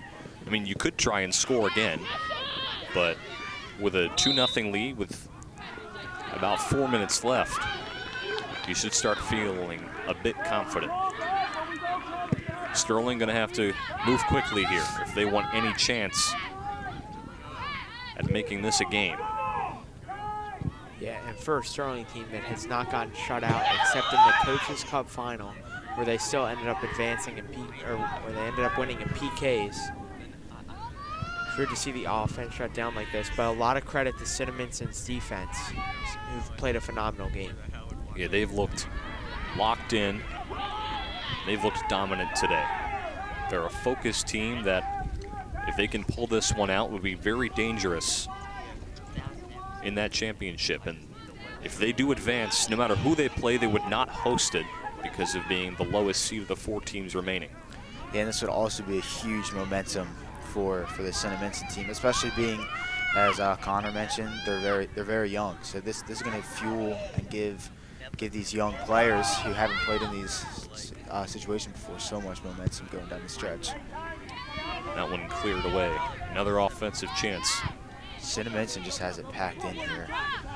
Yeah, they're just disrupting everything. Sterling just can't get anything going. Yeah, Cinnaminson is kind of doing what we saw Eastern do in regulation against this Sterling team and kind of packing the box, making sure that if they're going to score, it's going to have to be from the outside, and they've done it perfectly. You can find us on Facebook at Sterling TV 19. Find out whenever we go live all goal scoring opportunities. Find all the goals that are scored today and throughout this Sterling playoff run. Again, you can find out and more at Sterling 19.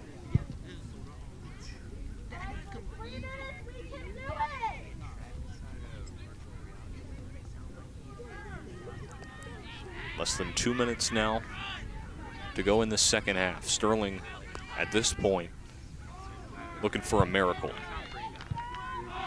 Off the foot, of Simpson. Skied down the middle of the field.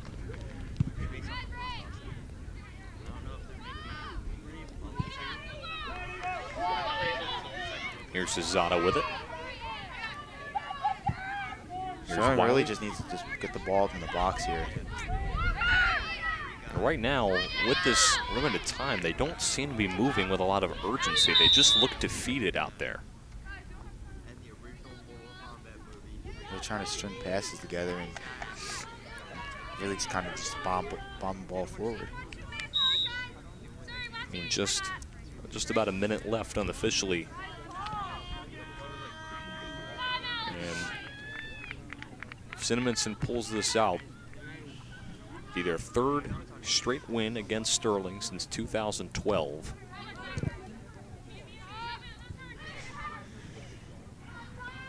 And it would be their first loss of the year. Most likely one of or the final chance for Sterling today. That looks to be it. And Quinn just got 30 seconds left here. Scoops it up.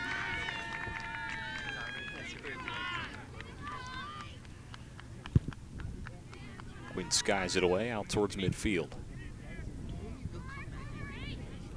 This Lady Knights team, one of the best regular season teams we've seen here at Sterling. And I would say the best girls soccer team.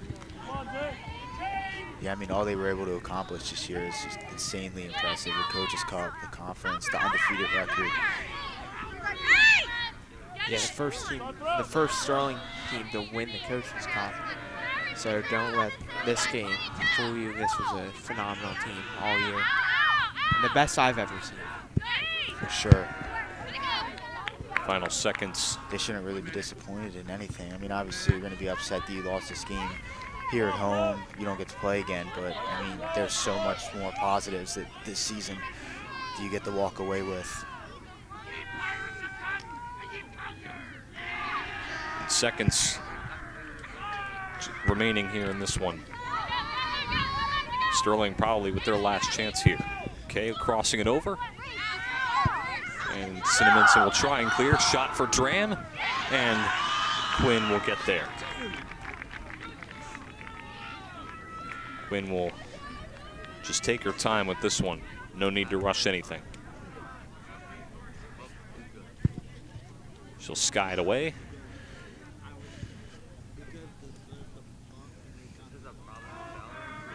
Here's Baker, goes out of play.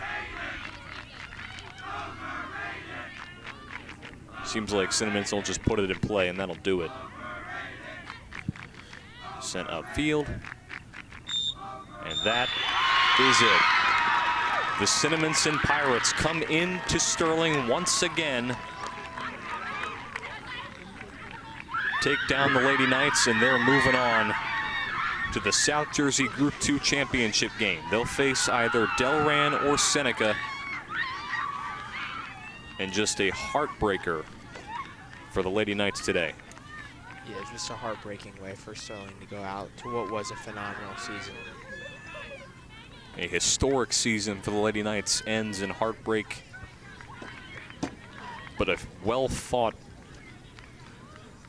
just strong team that we've seen throughout this year. A historic team that has accomplished a whole lot.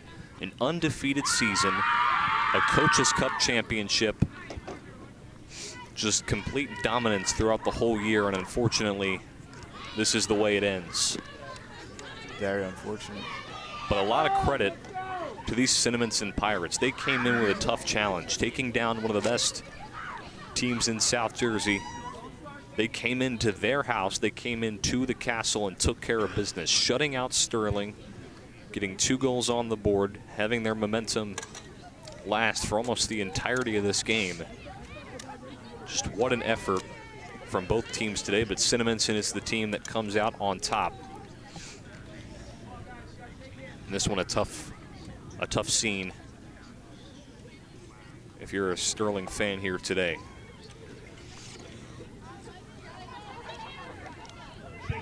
A well-fought, well-earned win for the Cinnaminson Pirates, and a tough one for the Lady Knights today.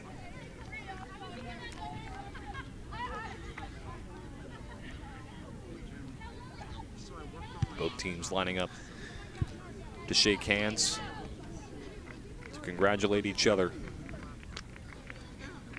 And what a fun season this was to watch for these Lady Knights. A fun game here at the castle in this semifinal round.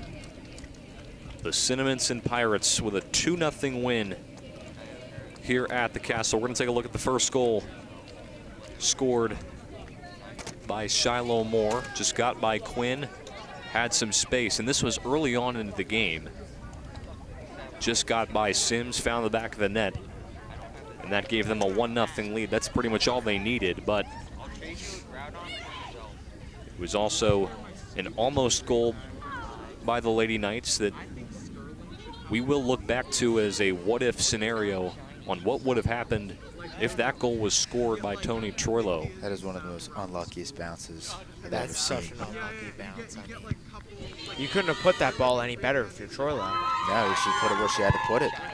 But take a look at the second goal, once again scored by Shiloh Moore, who really balled out, and that was a big one.